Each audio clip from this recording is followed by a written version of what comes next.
She stood quietly at Gate 14 of Crestmont International Airport, the clamor of early travelers buzzing all around her. A first-class ticket rested neatly in her hand, printed clearly with her name and seat assignment. She had paid for it in full. She had followed every step of protocol. And yet, the gate agent's eyes said otherwise, as if her presence in the priority lane was an offense. Whispers fluttered around her, a pause in the usual rhythm of boarding. She could feel the silent questions slicing through the air. Is she lost? Did she misunderstand the announcement? Why is she even in that line? But she didn't waver, because what no one realized was that the woman in front of them held far more than a boarding pass.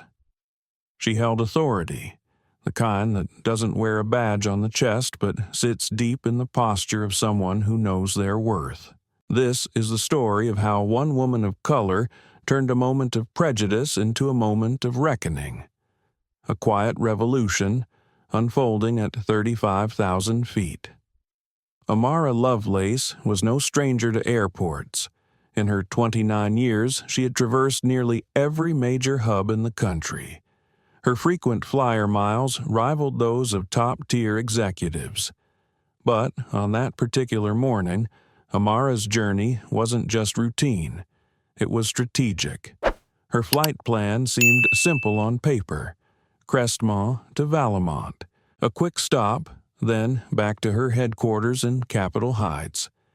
But beneath that bland itinerary was a coded mission, one she'd grown used to carrying out with discretion. Amara worked for the National Aviation Compliance Authority, NACA, a federal agency tasked with ensuring airline operations met strict safety and service regulations. Her role required anonymity. She didn't wear a uniform or carry a title visible to the public. She was an undercover inspector, and this flight was part of a surprise audit. Years of experience had taught Amara how to move unnoticed, how to blend in with the flow of passengers, quietly observing, quietly assessing. The agency had a standard contract that allowed inspectors like her to travel with priority boarding, sometimes even in first class. Not as a perk, but as a tool.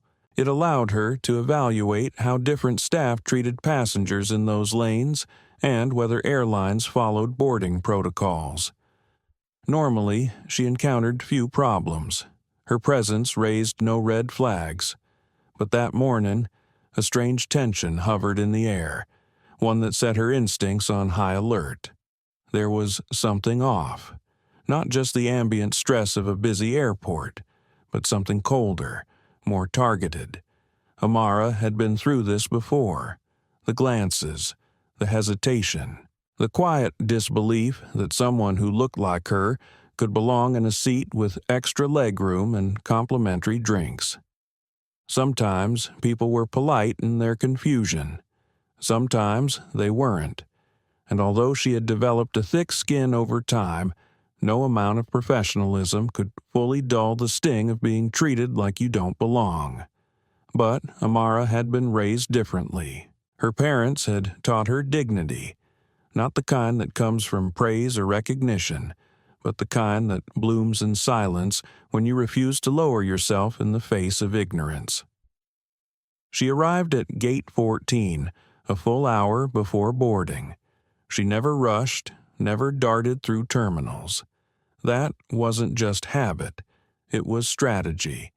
It allowed her to observe the atmosphere, watch how staff interacted with passengers, and take note of whether boarding procedures aligned with company policy. From her seat near the window, she spotted the gate agent immediately. A woman in her early 40s with a stiff posture and a name tag that read Dana. There was something clipped in the way Dana moved, something tight and impatient. First, Dana snapped at an elderly couple who approached with a question about their carry-ons. She rolled her eyes as they walked away, and Amara caught the tension in her shoulders, the kind that builds over time and eventually boils over. Next came a man in a navy blazer holding a garment bag. He asked to board early to secure overhead space. Dana scowled, but eventually let him through after a sharp scan of his pass. Amara watched it all closely, mentally filing away Dana's responses. She understood how taxing airport jobs could be: long hours, non-stop questions, and the pressure of delays. But attitude still mattered. Composure still mattered. And Dana, it seemed, had lost hers. When priority boarding was announced, Amara rose from her seat and took her place in line. In front of her was a woman in a sharp white suit, blonde hair tucked in a bun. Ahead of them stood a father and 2 children. Likely moved into this lane by mistake, Amara guessed, since most airlines had a separate boarding call for families. The line moved forward. The woman in white breezed through, met by a pleasant smile from Dana. The father received a brief challenge but was let through after some checking. Dana's smile, however, had already faded. Then came Amara. She stepped forward, boarding pass in hand, posture straight, voice calm. "Good morning." Dana barely glanced at the ticket before her tone iced over. "This lane is for priority boarding only." Amara blinked. "Yes, I'm in seat 2A, first class." Dana didn't move. Her gaze hovered over Amara's face, then down to her blazer, then back again. "We haven't called your group yet." A subtle shift moved through the crowd. Conversations dimmed. Travelers suddenly became very still, pretending not to notice. Amara kept her voice measured. "First class has been called, and this is a first-class ticket." She extended the pass a little closer. Still, Dana hesitated. Her lips pursed. Her eyes scanned the pass but didn't scan it. She just looked. Just long enough to make Amara feel unworthy. The ache in her chest was familiar. Not rage, but a tightening, like armor being pulled tighter around her ribs. She had 2 choices: assert her authority and flash her federal credentials, or remain in character. She chose the latter. "I'd appreciate it," Amara said softly, "if you would honor the ticket I purchased." Her words were laced with dignity, but Dana wasn't ready to yield. "Ma'am, this line is for priority and first class only. You'll need to step aside for now." There it was. Amara could feel the silence expanding, as if the entire gate were holding its breath. People watched but said nothing. No one intervened. No one challenged Dana. A woman nearby looked uncomfortable. A man looked away. But Amara didn't break. She repeated her seat number, 2A. Dana finally, reluctantly, scanned the pass. The beep was loud and definitive. She said nothing else, just waved Amara through. Amara walked slowly down the jet bridge, her heart thudding. She hadn't said a word about who she really was. Not yet. But Dana's name, that moment, and that injustice were already etched in Amara's notes. This flight would be remembered, not just for its altitude but for what it revealed on the ground. Amara stepped forward with a calm, "Good morning," and extended her boarding pass with confidence. Dana, the gate agent, barely looked at it. Her voice, chilled and clipped, sliced through the air like a sudden draft. "This line isn't for you." Amara lifted a brow, her tone neutral but assertive. "I have a first-class ticket. This is the priority lane, right?" Dana's eyes skimmed over Amara, not just her boarding pass but her clothes, her face, her entire presence, as if scanning for a reason to reject her. "We haven't called your group yet," she said flatly, returning her gaze with the faintest trace of irritation. There was no announcement to contradict Amara's claim. In fact, the woman ahead of her, clearly in first class, had already been welcomed aboard with a smile. The silence around them deepened. It wasn't the quiet of early morning. It was the hush that falls when something is wrong, and everyone knows it. Amara remained composed. The announcement said first class was boarding. As you can see, she held out the boarding pass, her hand steady. Seat 2A, first class. Dana's exasperation rose to the surface in a visible sigh, but even then, she didn't scan the pass. She just stared at it, her jaw tight, her lips pressed into a line of refusal. Amara recognized the moment for what it was, not a mistake, not confusion. This was a deliberate attempt to deny her something she had rightly paid for. Her chest tightened.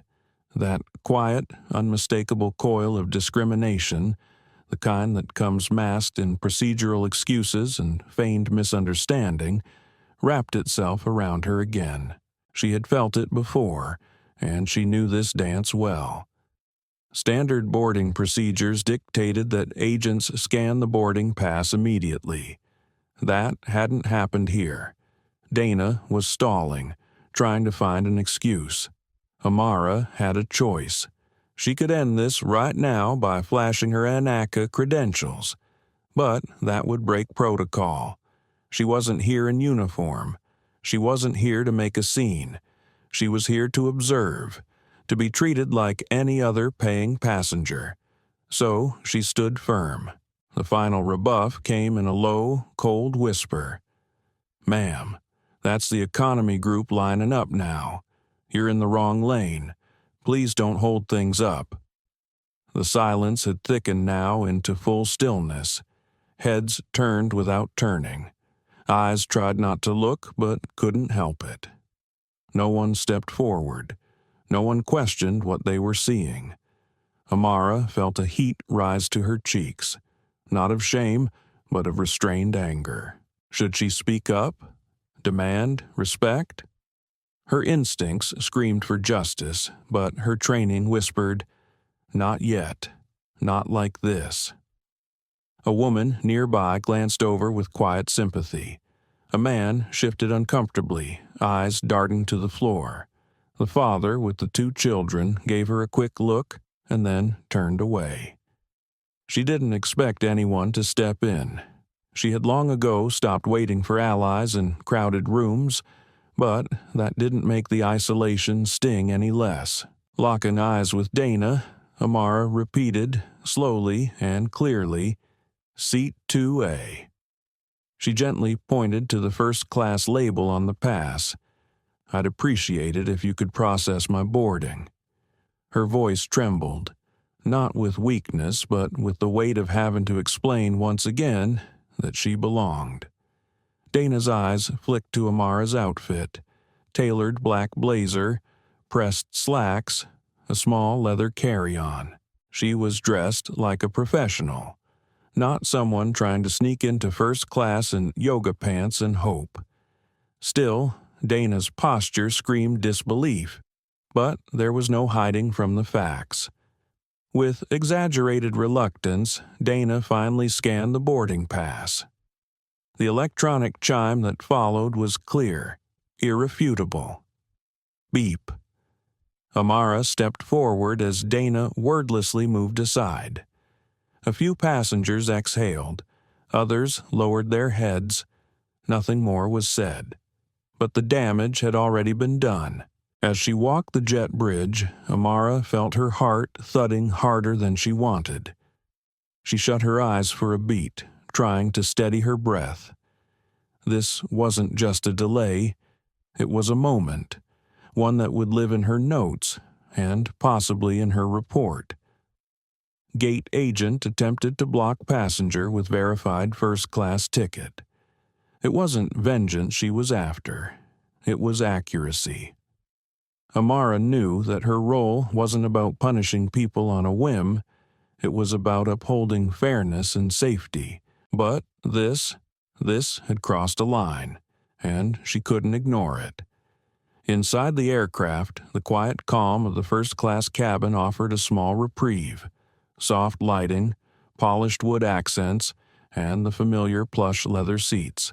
A sanctuary of sorts. For now. "Good morning, and welcome aboard," came a warm voice. She looked up to see a flight attendant smiling at her, a name tag reading Julian clipped neatly to his shirt. His tone was sincere, his posture respectful. Amara gave him a polite nod. "Thanks." She slid into her seat. 2A, just as the pass said. Her carry-on found its place in the overhead bin, and her laptop bag tucked beneath the seat in front of her. As the rest of the cabin filled, Amara's mind churned. She thought back to the training she and other NACA inspectors had endured over the years. Not just about hydraulics, air pressure, or mechanical redundancy, but about the human side of flying, about what passengers felt, about what passengers endured. Her role wasn't limited to cockpit logs and safety manuals. Inspectors were also responsible for evaluating treatment and behavior, especially when those behaviors hinted at patterns of mistreatment or bias. Her expertise was operational, yes, but the mandate of her agency had widened over time. The human experience mattered now more than ever. And this morning, this was exactly the kind of moment that justified that shift in focus. Amara inhaled deeply, trying to let the tension slide off her shoulders. Julian, attentive and seemingly intuitive, circled back to her row. "Can I get you anything to drink before we push back?" "Just water for now, thank you." He nodded, stepping away without fuss. She appreciated that. As she waited, Amara stared out the window. The terminal bustled beyond the glass. Somewhere out there, Dana was likely returning to her post, unaware that the woman she tried to deny boarding had the power to launch an official review of the entire operation. That wasn't her plan, at least not yet. Amara didn't believe in wielding power to settle personal scores. But she did believe in documenting every instance of negligence and misconduct, especially when it impacted the dignity of others. In this case, she wasn't just a witness. She was the subject, and that meant her account carried weight. The plane began to fill. Voices murmured softly behind the curtain separating first class from economy. Seatbelts clicked, bags rustled. Amara sat still. A single thought echoed in her mind. Let it be known. Let it be seen. Amara leaned back in her seat, watching the cabin fill in around her. Her role with NACA had always extended far beyond technical checklists and cockpit evaluations. The public often assumed inspectors only looked at wires and wing flaps, but the truth was their responsibility included the full spectrum of the passenger experience, particularly when issues of fairness and professionalism came into play. Amara's specialty was operational safety, but she was fully trained and authorized to address any incident that might result in formal complaints. And when it came to discriminatory conduct, especially when repeated, it wasn't just unethical. It had the potential to escalate into civil rights violations, lawsuits, or federal intervention if proven to be part of a pattern. Her phone buzzed quietly. A message from her supervisor lit up the screen. "Quick check-in. Let us know if anything unusual comes up. Safe flight, Amara." A dry smile touched her lips. If only they knew, she thought as she typed back a short reply. "All good so far. Departure in progress. Will report in post-flight." She placed her phone on airplane mode and tucked it into her bag just as the final passengers trickled aboard. Through the small break in the curtain between first class and economy, Amara spotted the same father she'd seen at the gate earlier, now seated with his children 3 rows back. She scanned the rest of the cabin, business travelers typing on tablets, families juggling backpacks, and retirees settling in for what they hoped would be a smooth flight. The seat next to hers remained empty. With any luck, it would stay that way.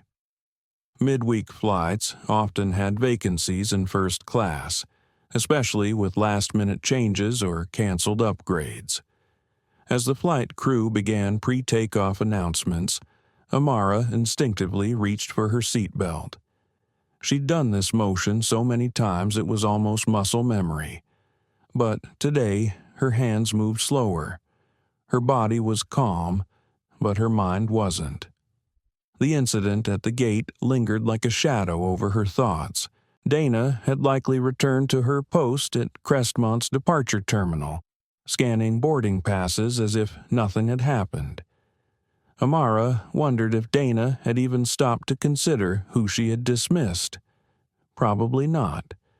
People like that rarely saw the bigger picture, rarely paused to think their actions might ripple outward, toward consequences they couldn't see coming.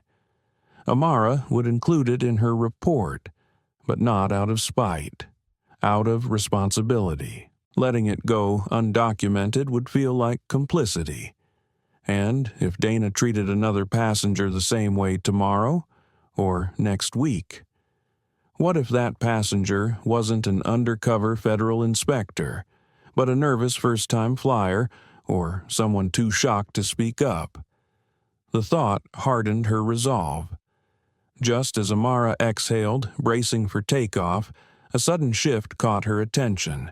Not turbulence, but tension. The captain's voice crackled over the speaker system. "Ladies and gentlemen, we've encountered a minor mechanical concern.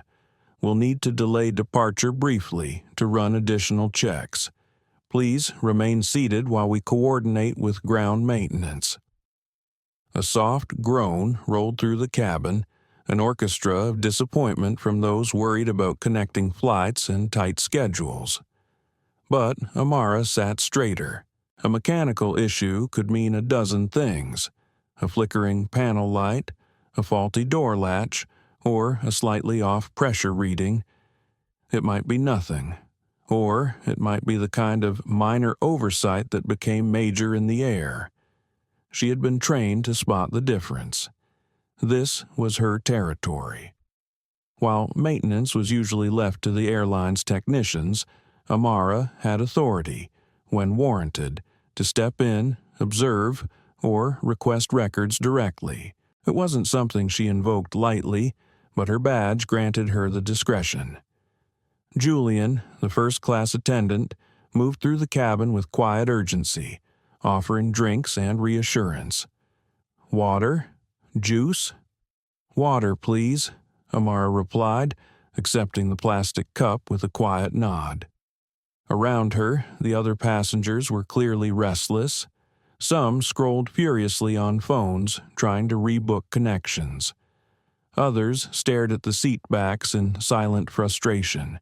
Amara watched closely, noting how Julian and the rest of the crew treated each guest. Courteous, consistent, professional. It was in stark contrast to what she'd experienced at the gate. Behind her seat, the cockpit door remained slightly ajar, allowing muffled voices to drift into the cabin. Amara couldn't make out the words, but the tone told a story. Something wasn't quite right. Not just a checklist issue. There was tension, maybe even disagreement, between the pilots and the crew on the ground. Her seat offered a perfect vantage point. She didn't lean forward or strain to listen, but she observed everything.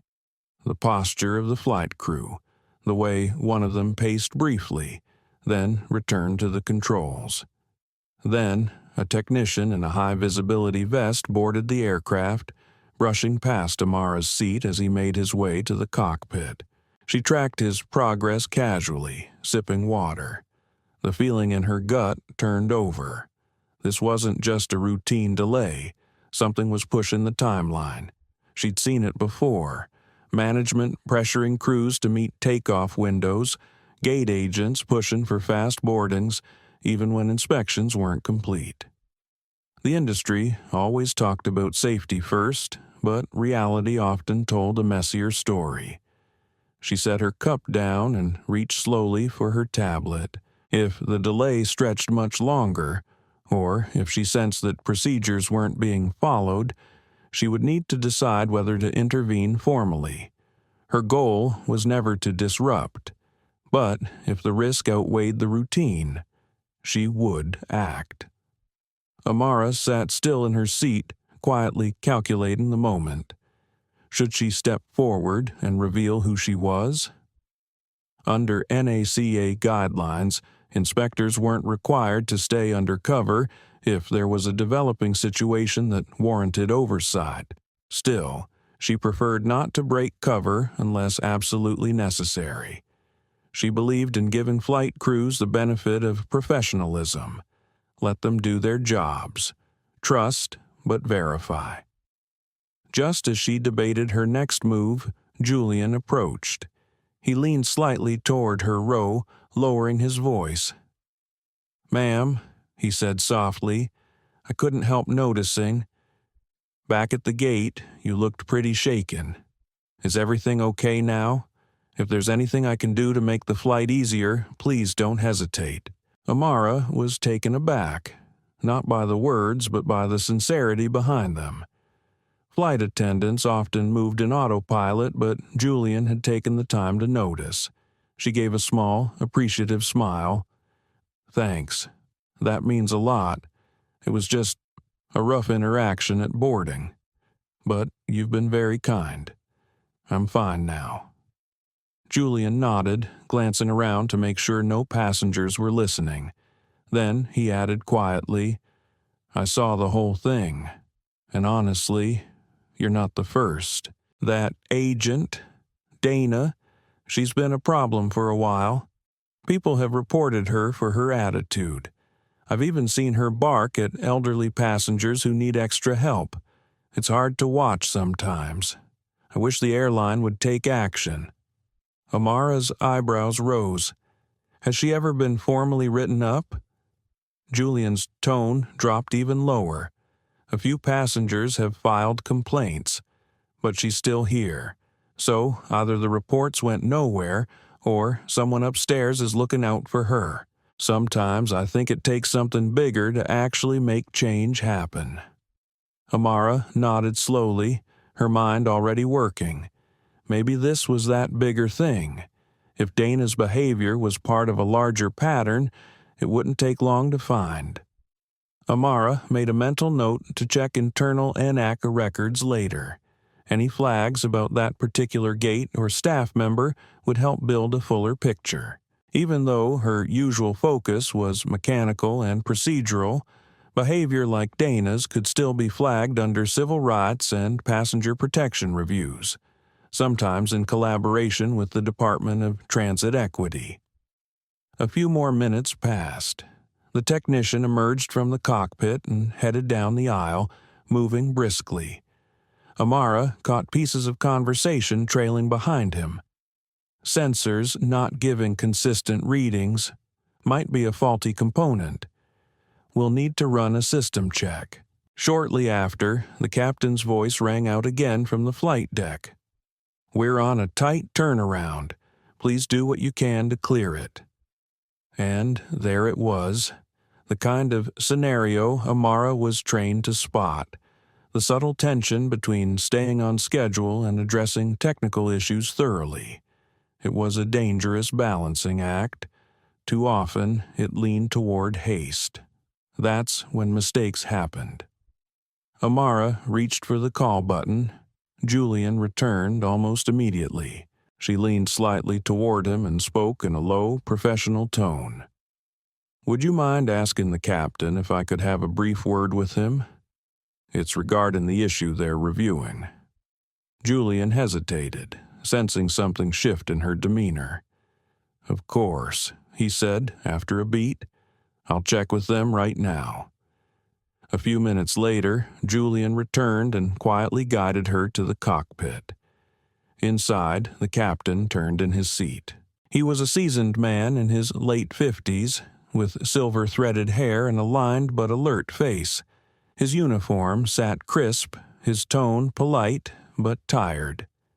"Hi there," he began. "I'm Captain Reeves. Is everything all right?" Amara reached into her inner blazer pocket and discreetly produced her credentials, holding them just low enough to avoid catching any passenger attention. "My name is Amara Lovelace. I'm with NACA on a routine inspection assignment. I happened to be on board when the delay was announced. I'd appreciate the opportunity to observe or verify that procedures are being followed accordingly." There was a beat, just long enough to register a flicker of unease in the captain's eyes, but he recovered quickly. "Of course, Ms. Lovelace. The issue seems to be a malfunctioning sensor. My first officer flagged it during pre-flight checks. Maintenance is trying to confirm whether it's a false read or a genuine system issue. Nothing outside protocol, but I understand your role." Amara nodded, grateful for his cooperation. She turned to the first officer, a woman in her 30s with sharp features and a poised posture. The co-pilot glanced at the panel before returning Amara's polite nod. "I'll be out of the way," Amara assured them. "Just let me know if you need anything from my end." "Understood," Captain Reeves replied, clearing his throat. "We're keeping safety front and center." Back in her seat, Amara stayed vigilant. If the delay extended too far past the airline's operational limit, she'd be obligated to step off the plane and assist with a deeper inspection on the ground. Each airline had internal thresholds, beyond which delays triggered escalation protocols. She kept her eye on the time. All around her, passengers were growing increasingly restless. She could hear the soft murmur of frustration. A child whimpered somewhere behind her. Luggage compartments creaked as people shifted around. 10 minutes passed. Then, over the PA, the captain's voice returned. "We're nearly finished with the checks. Thanks for your patience." Amara's focus narrowed. The next decision would be pivotal: continue the flight with clearance or initiate a transfer to a backup aircraft. Her role wasn't to push or delay. It was to ensure that safety was never compromised for speed. And, if necessary, she would be the reason that decision leaned in the right direction. A new announcement filtered through the overhead speakers, thanking passengers for their patience. Amara could almost feel the cabin collectively tighten, an invisible sigh of annoyance sweeping down the aisle. Behind her, the father with 2 young children murmured soft reassurances as one child whimpered and kicked at his seatbelt. 2 rows up, an older man raised his voice in frustration, directing his anger at a passing flight attendant over a missed connection. Amara sympathized. Travel interruptions rarely brought out the best in people, but as she looked around, she realized she couldn't just sit and wait anymore. She had the authority. She had the knowledge. It was time to act. She rose quietly from her seat and approached a different member of the cabin crew, a younger attendant who hadn't yet interacted with her. Her voice was low but confident.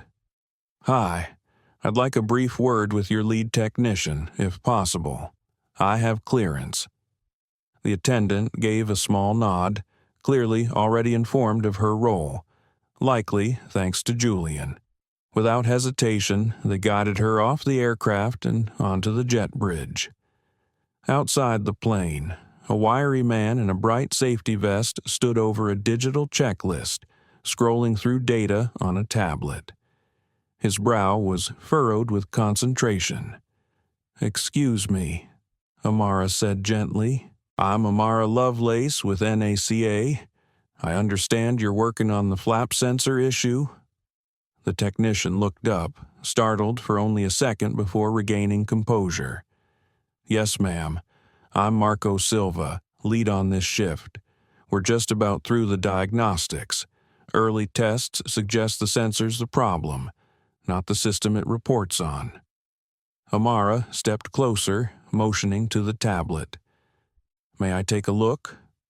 Marco hesitated briefly, then handed it over. She skimmed through the fault codes with practiced ease. The readings pointed to an external flap sensor, a device designed to detect whether the plane's control surfaces were properly locked for takeoff. A failure there, even a false one, could trigger a cascade of unnecessary warnings, or worse, suppress a real one.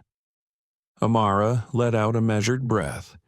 If the issue is just the sensor, and you've ruled out a mechanical defect, this should be manageable. She handed the tablet back. "Have you done a full physical test of the flaps?" Marco nodded with conviction. "Yes, ma'am. We extended them manually and confirmed movement on both sides. No mechanical interference. The system functions correctly. It's just the sensor throwing faulty flags. We're making sure it won't cause mid-flight confusion for the cockpit." Amara nodded. That was the right answer. "Good. Let's make sure we get everyone airborne safely." As she reboarded the aircraft, she noticed an unmistakable shift in atmosphere. The flight crew straightened a little more when they passed her. The co-pilot glanced her way with a flicker of caution. Even Julian's tone had gained a slightly more formal edge, though he remained kind. The cabin had clearly received word. There was an inspector on board. And not just any inspector, an ACA agent conducting an unannounced review. Amara knew the effect her presence had. She didn't enjoy instilling nervousness, but she understood it. Inspectors had the power to initiate audits, recommend disciplinary actions, even ground entire crews if necessary. That kind of authority carried weight, and that weight brought pressure. But Amara's focus wasn't retribution. It was fairness. It was about doing the job right, not just today, but tomorrow and the day after. If the airline recognized its flaws and took corrective action, that would be enough. However, something deep inside her warned her that Dana's behavior wasn't a one-time lapse. Back outside the aircraft, Marco raised a thumb toward the cockpit window, a silent signal that the sensor override had been approved or the part replaced. Moments later, the captain's voice confirmed the plane was preparing to depart. A ripple of relief rolled through the rows. Seat belts clicked. Carry-ons were pushed further under seats. The safety demonstration began, and Amara couldn't help but notice how polished Julian's delivery was. Every instruction was clear, every gesture precise. The plane eased away from the gate. Amara leaned back in her seat as the engines came to life, the power thrumming beneath her feet. And then, the runway. She loved that moment.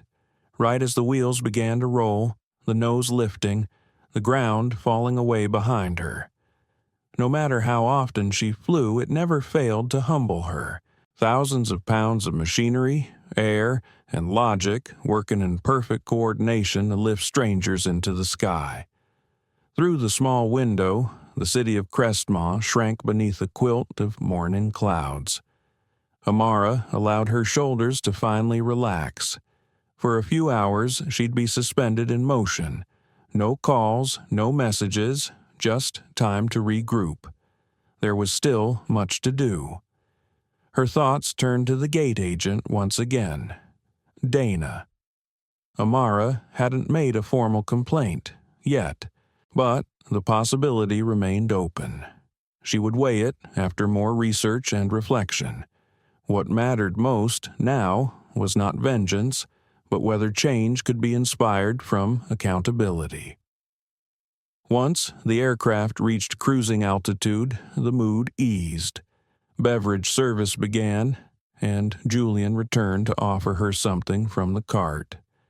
"Complimentary for you," he said with a soft smile. "Thank you," Amara replied.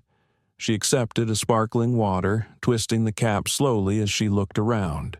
Passengers were reading, chatting quietly, or adjusting their headphones. The chaos of earlier felt distant now, and yet the memory of what had happened at the gate refused to vanish, not because Amara was dwelling on it, but because she knew she wasn't the only one it had happened to. This flight might just be her turning point, the moment she stopped letting moments like that go unspoken.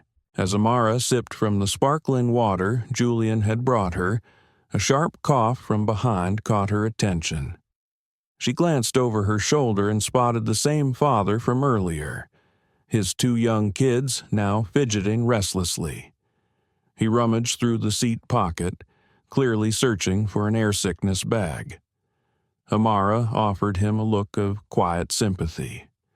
Traveling with children was a challenge on any day, let alone after a mechanical delay and the looming possibility of turbulence. Stress had many forms, and right now it was heavy in the air. Suddenly, the seatbelt sign lit up again. The familiar ding was followed by the captain's voice. "We're encountering some unexpected turbulence. Please remain seated with your belts fastened until further notice." Amara's attention sharpened immediately. Turbulence was common, especially when transitioning between air currents, but it was also a moment where the professionalism of a crew could truly be observed. Within seconds, the cabin team moved into action. Drink carts were secured, instructions were calmly relayed, and each row was checked with methodical care. Julian moved swiftly but deliberately through the first-class aisle, checking in with passengers and adjusting items that had shifted. Amara noted every detail: the calm, the clarity, the efficiency. This was how a team should operate in moments of tension. She slipped a slim notepad from her inner blazer pocket and jotted a note in tidy script. Cabin crew response: excellent. Composed, coordinated, clear under pressure. She underlined it twice.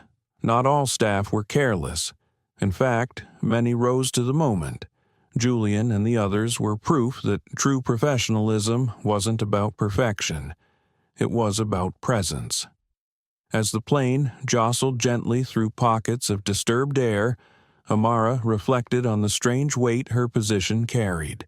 A few comments in her post-flight report could influence careers.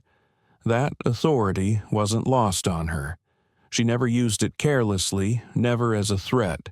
She was here to uphold safety, fairness, integrity. If only Dana understood that, Amara thought, her mind slipping back to the confrontation at the gate. That incident had embedded itself in her memory, looping back with every moment of stillness. It was more than rudeness. It was targeted. It was meant to diminish. When the seatbelt sign finally blinked off and the plane steadied, Amara quietly signaled Julian. He caught her glance, nodded, and unobtrusively opened the curtain between the galley and the passenger area. She stepped behind it. There, away from the watching eyes of passengers, Amara began her standard mid-flight cabin inspection, a task she typically reserved for longer journeys, but today felt different. The earlier delay, the discriminatory encounter, the lingering tension, it all warranted closer scrutiny. She moved through the checklist with calm efficiency. Portable oxygen tanks, accounted for. Fire extinguishers, secured and within reach. Medical kit, fully stocked and sealed. She glanced inside the compartment where crew stored personal items and backup supplies, neat and orderly. Everything checked out. She then passed through the cabin rows with a quick but focused eye, making sure safety cards were correctly placed, seat belts were functioning, and no loose items posed a risk. Finally, she turned to Julian with a quiet question. "When was your last recurrent training?" 3 months ago, he replied without hesitation. "We have annual refreshers plus some scenario-based modules every quarter." Amara nodded. "Good to know. Thank you for your cooperation." He smiled lightly. "Of course. Anything else you need, just let me know." She returned to seat 2A, mentally noting that if every staff member performed like Julian, the industry would be in far better shape. He embodied the type of flight crew professionalism that deserved praise. But Amara's mind couldn't fully rest. The encounter with Dana kept returning like a stubborn echo. She couldn't shake the memory of being told, subtly but unmistakably, that she didn't belong. She was trained to process such moments with emotional distance, but even the most poised agents were still human. Amara had handled it. But what about someone else? Someone younger? Someone without her authority, without the inner script to stay composed? Would they have swallowed their pride or left the line entirely? She hated knowing that those scenarios played out every day, and most never got reported. She didn't want revenge. She wanted change. Not just a slap on the wrist or a perfunctory apology from corporate, but actual transformation. Better training, real accountability, a shift in culture. Her thoughts were interrupted by movement beside her. She hadn't noticed when the seat next to hers had been filled, but now a man sat in 2B. He looked to be in his late 30s, business casual attire, relaxed posture, but his eyes had a spark of curiosity. "Excuse me," he said gently, leaning toward her just slightly. "I couldn't help but notice earlier. You seem to have a bit of an issue during boarding." His voice wasn't condescending, just observant. Amara turned toward him, measured but open. "Yes." The gate agent questioned my presence in the priority lane despite a valid ticket. But it's been handled. He nodded slowly, then offered a hand. "I'm Trevor. Been flying for work a long time now. Sadly, I've seen things like that happen before. Too many times. It's never okay." Amara shook his hand. "Amara, traveling for work, too." Trevor looked thoughtful for a moment.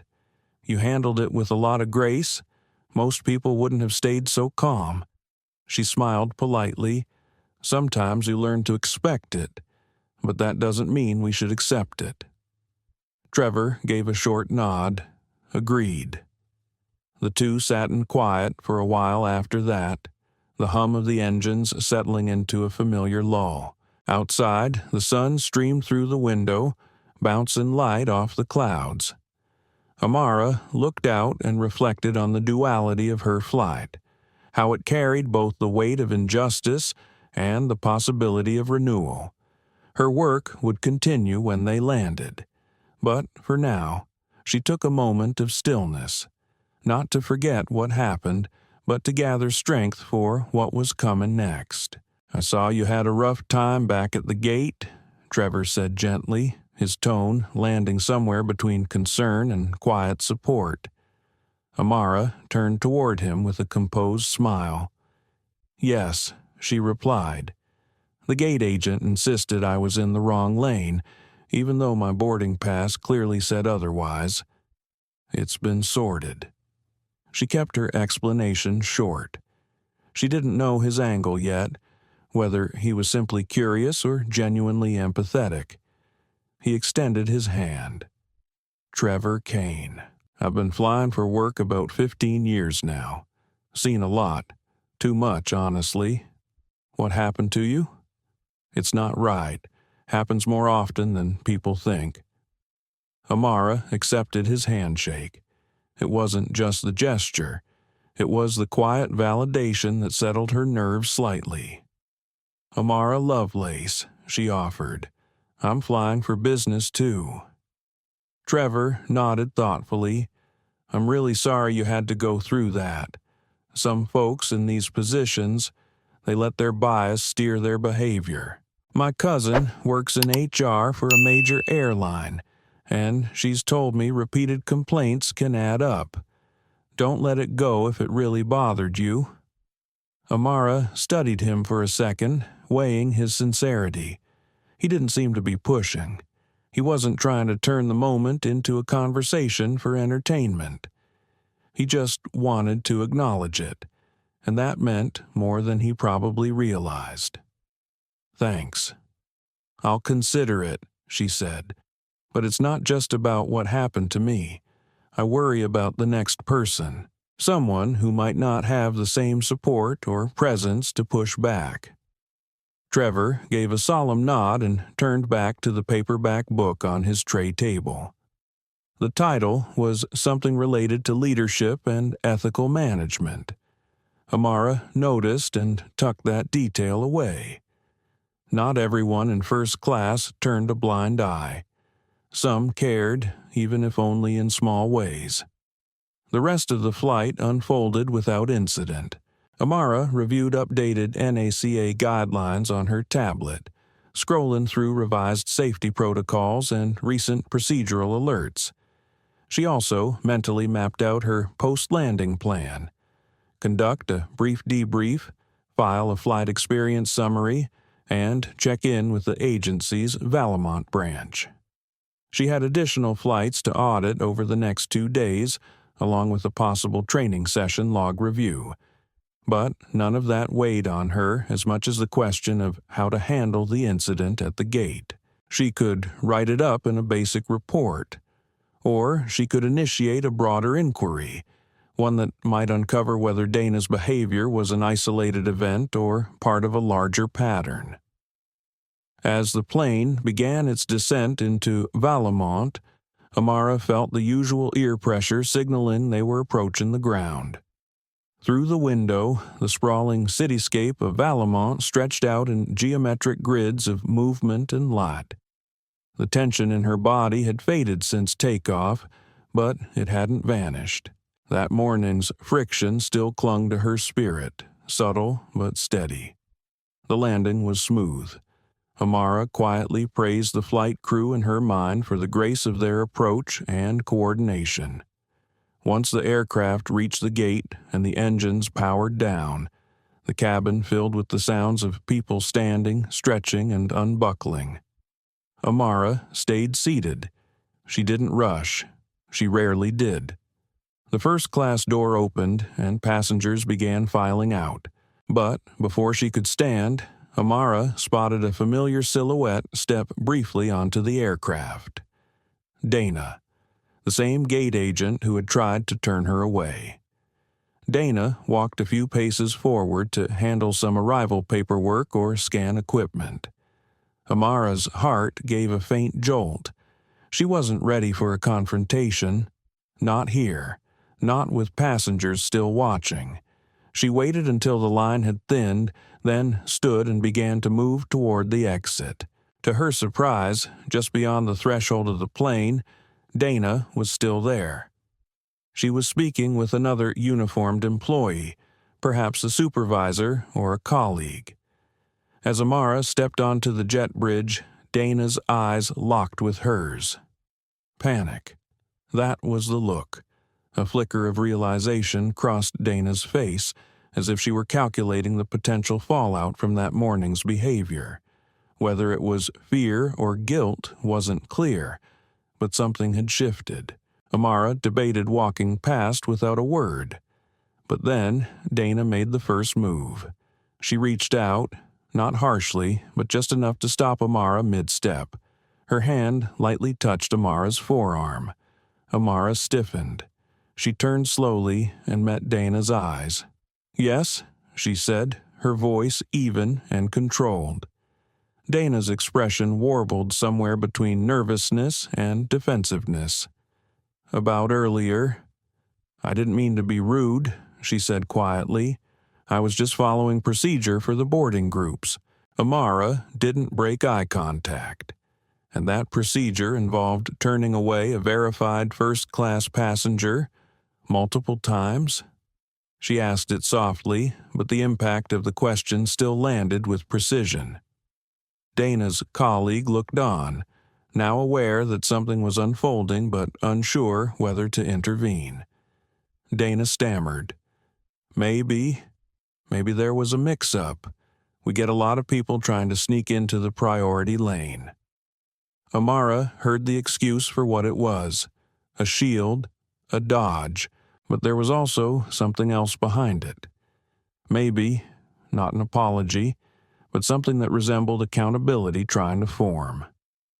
My boarding pass clearly showed first class, Amara said calmly.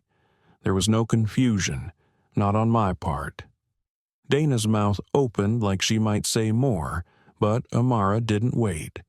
She gave a polite nod, then walked on without turning back. Once inside the terminal, Amara exhaled sharply and moved toward a quiet bench by the windows. Her heart was still beating faster than she liked. Dana's sudden appearance had stirred more than she expected. She sat down, opened her phone, and began drafting a message to her supervisor at the NACA Valemount field office. The message was concise but thorough.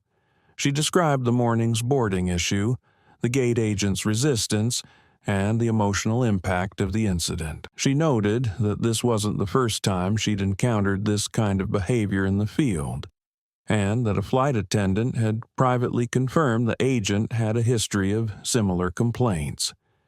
She asked whether the issue should be escalated through internal channels or handed off to the Department of Transit Equity for a broader review on discriminatory conduct. It wasn't just about documentation anymore. It was about making sure no one else would have to stand alone at a boarding gate, doubted, diminished, or dismissed. After settling near a terminal window with a faint view of the tarmac, Amara opened her phone and drafted 2 separate updates to her supervisor at the NACA Valemount office. The first was a summary of the flight's mechanical delay, sensor malfunction, maintenance procedures, and her own verification that safety protocols had been followed correctly. The crew had acted within regulation, and the flight had proceeded responsibly. The second message took more care. She detailed the incident at the gate, naming Dana as the agent who repeatedly denied her boarding, despite a valid first-class ticket. She emphasized the tone, the context, and the manner in which Dana had treated her. Calculated dismissal masked as procedure.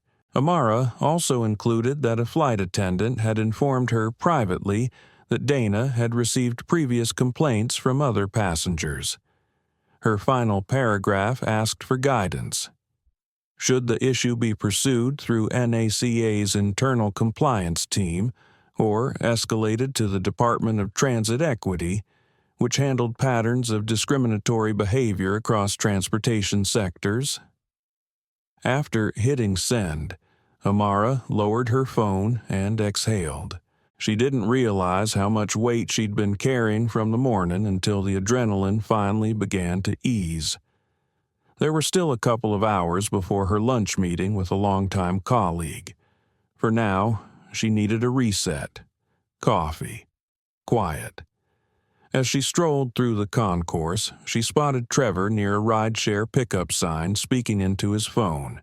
He looked up, noticed her, and gave a friendly wave. Amara smiled and waved back. It wasn't much, but in a day marked by dismissal, the brief gesture of solidarity meant something. She found a corner table at a cafe tucked behind a bookstore and ordered a latte. As she waited for her drink, she scrolled through the latest updates to NACA's guidelines on passenger rights and frontline accountability. The more she read, the more certain she became. Systemic change wouldn't come from the top down unless the ground-level patterns were properly documented. It starts at the gate, she thought. That's the first line of contact. That's where people either feel welcomed or shut out. By noon, Amara met up with her contact, Geraldine Jerry Santiago, the head of NACA's Valemont Regional Operations. A sharp-witted woman in her mid-50s, Jerry had worked every side of the aviation field: mechanics, compliance, policy, and was known for her no-nonsense approach. They sat at a quiet booth in an airport bistro, away from the rush of travelers. Amara began with the mechanical report. "All standard," she explained. "Sensor fault only. Maintenance handled it correctly. I observed the logs and interviewed the technician directly. Cockpit response was professional." Jerry nodded. "Good. Those are the easy wins." Then Amara leaned in slightly and shifted tone. "There's something else I need to report. The gate agent who handled boarding. Dana. There was an incident. She denied me access to priority boarding. Twice, despite my verified first-class ticket. The tone, the attitude, the delay, it wasn't procedural, it was personal." Jerry's brows drew together. "Dana," she repeated. "You're sure that was her name?" Amara nodded. "And from what I gathered later from a crew member, she's had multiple complaints in the past. Seems like this wasn't an isolated slip." Jerry exhaled through her nose. "Well, unfortunately, NACA doesn't have jurisdiction over isolated discrimination unless it links to safety or access. That kind of thing usually falls to the Department of Transit Equity or the airline's own HR, unless there's a broader pattern that compromises public trust. But," she added, fixing Amara with a steady look, "if you witnessed it personally, and especially if you were traveling undercover in official capacity, that gives it weight. It can't be ignored." Amara traced the rim of her glass. "Julian, the flight attendant, said passengers have reported Dana before, but she's still working gates. If nothing's changed, maybe they've buried the complaints." Jerry gave a small, grim smile. "Airlines tend to move slow on these things. Unless it hits their bottom line or their brand image, they rarely act with urgency." She leaned forward, voice lowering. "But if you're ready to escalate it, we can include it as part of a broader compliance check. That lets us look deeper into how complaints are handled, staff training on bias prevention, resolution procedures. It won't just be about Dana, it'll be about their entire process." Amara didn't hesitate. "Then that's what I want to do." Jerry placed a hand gently on Amara's. "In that case, I'll need a formal statement. Names, times, flight number. You'll have to document that you were flying undercover on official assignment. Are you okay with that?" It was a fair warning.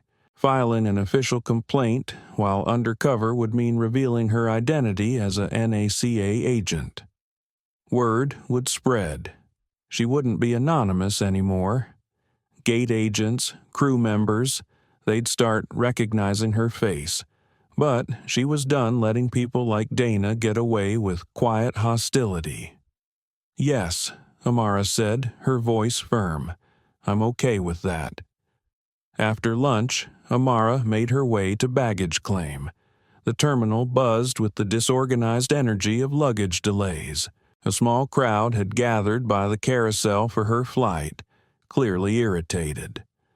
Among them, Amara spotted the father who had been seated behind her on the plane, the one traveling with his 2 children. His kids were sitting on the floor, looking exhausted, while he spoke with another passenger, frustration in his voice. "The agent at the gate was something else," he said. "I saw her turn away a woman who clearly had a first-class ticket. Just flat out blocked her. Honestly, she gave me attitude too when I asked for early boarding. Said I should have been there earlier. We were. She just didn't want to help. My kids are 5 and 8.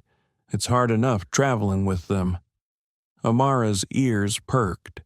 She stepped closer and introduced herself with a warm tone. "Hi, excuse me. We were on the same flight, right?" The man turned and nodded. "Yeah, sorry, I was just venting." "No need to apologize," Amara said kindly. "I'm Amara." "Damien," he replied, "and yeah, I saw what happened at the gate. That agent treated you like you didn't belong in first class. It was hard to watch." Amara nodded. "You're not the only one who said that." Damien sighed. "We travel a lot. Never had this much resistance before. She just made everything more difficult." Amara felt a sharp confirmation settle into place. This wasn't personal. This was habitual. She'd made the right call. Damien sighed, his voice tired. "We just want to get home. Filing a complaint feels like shouting into a void. Unless someone actually does something, it just gets ignored." Amara offered a quiet nod. "I understand. I'm sorry your family was treated that way," and she meant it. She also felt a deepening sense of urgency. Damien's experience mirrored her own, and reinforced why this couldn't end with a quiet report. It wasn't just about her. This was about everyone who had been brushed aside and stayed silent because the system made it too exhausting to speak up. That night, in her modest hotel room overlooking a busy stretch of highway, Amara spread her notes across the desk. She opened her laptop, mind-focused, and outlined her next moves. The NACA team had granted her clearance for a surprise inspection the next morning at several gates operated by the same airline. Normally, her focus would be on mechanical readiness, maintenance documentation, and flight crew certifications. But tomorrow, her lens would widen. She wanted to observe how frontline staff handled passengers, particularly during boarding. Would the behavior she encountered turn out to be an isolated incident? Or did it hint at something deeper, something systemic? Amara opened a blank document and began typing her formal statement. She included the gate number, the flight details, Dana's name, and a minute-by-minute description of the morning's interaction. She attached screenshots of her boarding pass, timestamps, and notes confirming her presence in first class. She ended the statement with a clear request that NACA initiate a joint review with the Department of Transit Equity to determine whether this airline's gate operations were following inclusive, unbiased practices, or quietly allowing discriminatory behavior to continue unchecked. Reading the document back, Amara felt a deep breath rise in her chest. This was the right thing. The next morning, at precisely 6 a.m., Amara arrived at Valemount International Airport. Her government credentials rested inside her blazer, alongside a fresh notepad. She met Jerry in the central terminal, along with a third inspector, a tall, quiet analyst named Mark. Together, they approached the airline's management desk. The station manager, a woman in a navy blazer, blinked when she saw the trio. Her smile stiffened. Surprise inspections were never welcome, but they always demanded cooperation.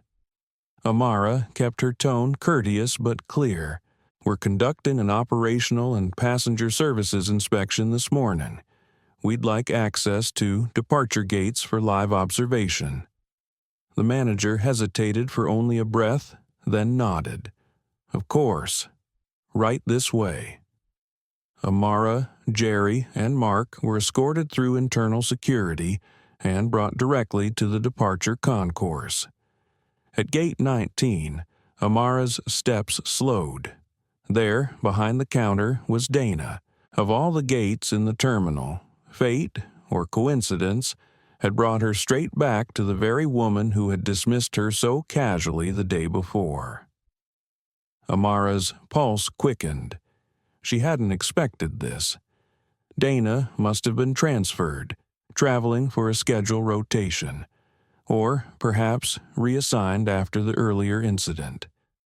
Whatever the reason, here she was, again, face to face with Amara. Jerry caught Amara's glance and raised an eyebrow. Interesting, her expression seemed to say. They walked forward together, Amara slightly ahead. As soon as Dana saw her, she froze. Recognition dawned like a warning bell across Dana's face. Her spine straightened. Her smile faltered. Amara watched her mask tighten in real time. She stepped up calmly, pulling out her credentials. "Good morning, Ms. Dana," she said smoothly. "I'm Amara Lovelace with NACA. These are my colleagues, and we're here for a standard inspection." Dana swallowed hard. Amara continued, her voice just low enough not to carry to passengers. "We'll be observing your boarding process today, and we'd also like to ask a few questions about your standard procedures, especially regarding passenger interaction and group assignments." Jerry stepped forward and displayed her own credentials. "We'll keep to the side and avoid interfering. Just here to observe and take notes." Dana nodded, voice thin. "Yes, of course. Right this way." She led them to a small desk along the wall where they could watch the boarding process unfold without blocking passengers. Her movements were stiff, and Amara noted how carefully Dana avoided making direct eye contact. Over the next 30 minutes, Amara and Jerry watched intently as the boarding process began for a flight bound for Los Angeles. Pre-boarding was called for passengers with disabilities or those needing extra time. Dana announced it clearly, her tone polite and measured. Amara noticed that her posture was unnaturally formal, her words rehearsed. "She's trying," Amara thought, "or at least she's trying not to mess up in front of us." Then came the priority and first-class boarding. Dana scanned each ticket carefully. Her tone remained even. She smiled, tight, controlled, but still a smile. No dismissive glances, no questioning body language. When a black couple stepped forward with first-class tickets, Amara's attention sharpened. Dana didn't hesitate. She scanned them in without a word of pushback. Amara wrote quietly in her notepad, "Behavior notably improved. Possible overcorrection in presence of inspectors. Pattern of prior behavior still under review. Later, a passenger in a business jacket approached and insisted he had priority status despite a boarding pass labeled Group 2. Dana asked for his frequent flyer number, typed it in, verified his tier status, and then let him through with a quick professional apology. Jerry leaned toward Amara, whispering, "She can do her job right when she wants to." Amara nodded. "That's the problem. She chooses when to behave that way." When a black couple stepped forward during first-class boarding, Amara couldn't help but tense slightly. She watched Dana closely, noting every motion, every glance. To her quiet relief, but also rising skepticism, Dana scanned their tickets without hesitation and waved them through with a practiced smile. Amara narrowed her eyes. Was this growth, or was it just performance under pressure? She didn't have long to dwell on the question. Moments later, a well-dressed man stepped up, claiming priority status, though his pass showed Group 2. Dana furrowed her brow but kept her voice even. "May I have your frequent flyer number, sir?" The man provided it. Dana typed it in, confirmed his status, and offered a brief apology before allowing him through. It was professional. It was precise. It was not the Dana Amara had encountered the day before. The shift was dramatic and telling. It suggested Dana could handle her duties properly. She just didn't always choose to. Amara scribbled a quiet note in her field journal, her jaw tight with thought. When the final passengers had boarded, Amara and Jerry approached the counter once more. Dana looked like she'd been bracing for it. "We'd like to ask you a few questions," Amara said smoothly. Dana nodded, her face controlled. She began reciting polished responses to their inquiries, corporate-approved language about her training, company values, and the airline's zero-tolerance policy on discrimination.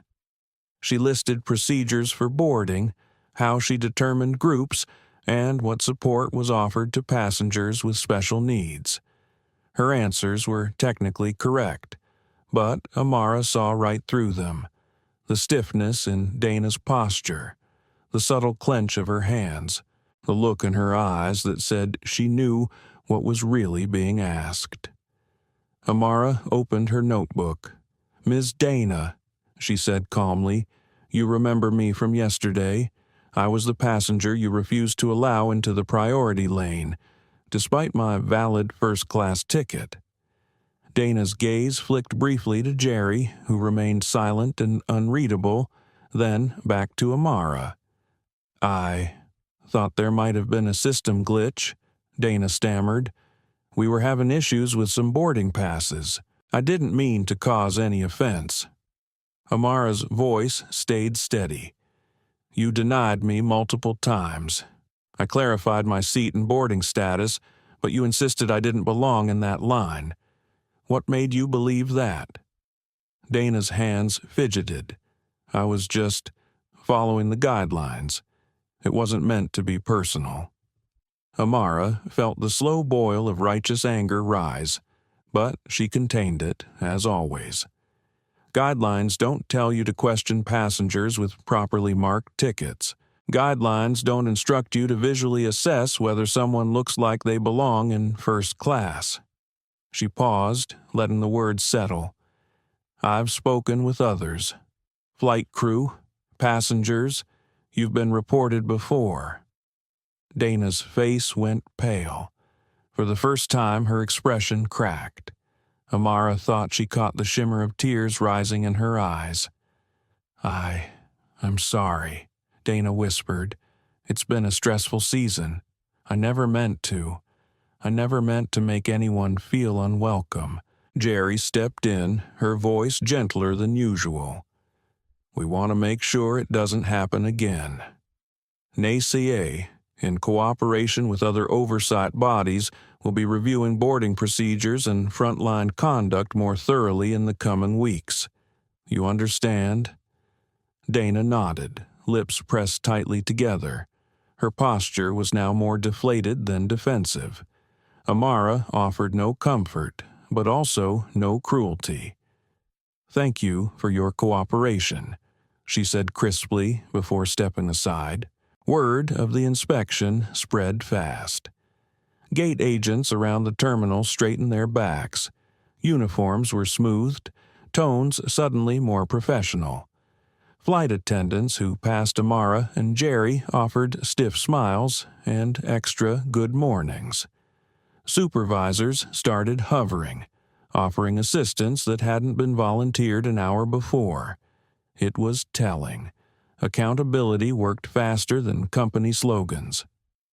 Over the next hour, Amara and Jerry spoke with several other gate staff. They asked about training, escalation procedures, and how frontline employees were taught to handle bias-related situations.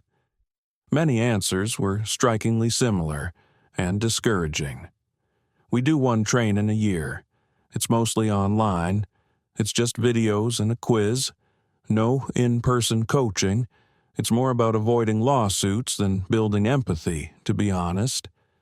Amara made quiet notes, marking down which responses indicated weak infrastructure and which exposed a need for cultural change. Meanwhile, Mark handled the operational audit. He checked departure logs, equipment inspections, and crew assignments. From what Amara overheard, his end of the inspection was running smoothly. No red flags on flight schedules or maintenance records. The trio regrouped around mid-morning, having collected enough data to draft an extensive report.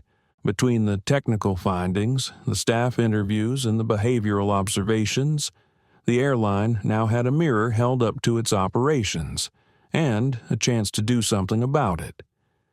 Exhausted but satisfied, Amara wandered toward a quiet corner of the terminal and sank into a leather seat. A few feet away, Jerry appeared with 2 cups of coffee and slid one into her hand. "I figured you'd need this," Jerry said with a tired smile.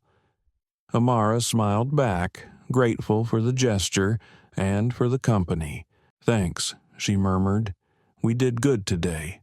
I just hope it doesn't get buried in a drawer." Jerry sipped her coffee, then leaned back in her chair. "If it does, I'll dig it out myself and slam it on the VP's desk."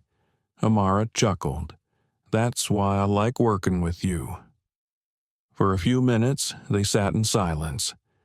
Beyond the windows, planes lifted into the sky one by one. Inside, the airport kept humming forward, business as usual.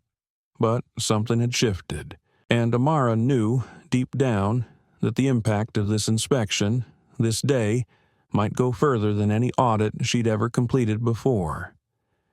Jerry handed Amara a warm cup of coffee, her expression a blend of exhaustion and quiet pride. "So," she asked, settling beside her, "how do you feel?" Amara took a sip, letting the warmth settle into her chest before answering. "Better," she said. "I feel like we made something clear today, that an ACA isn't just about wires and engines. We protect passengers, too. Maybe now this airline will actually address how their staff treat people before they even board." She paused, her gaze drifting across the terminal. "But it's still just one step. It doesn't undo what's already happened. To me, or to others." Jerry gave her a firm, reassuring squeeze on the shoulder. "One step is where it starts, and we'll make sure our final report makes it count. They're rattled. That's a start."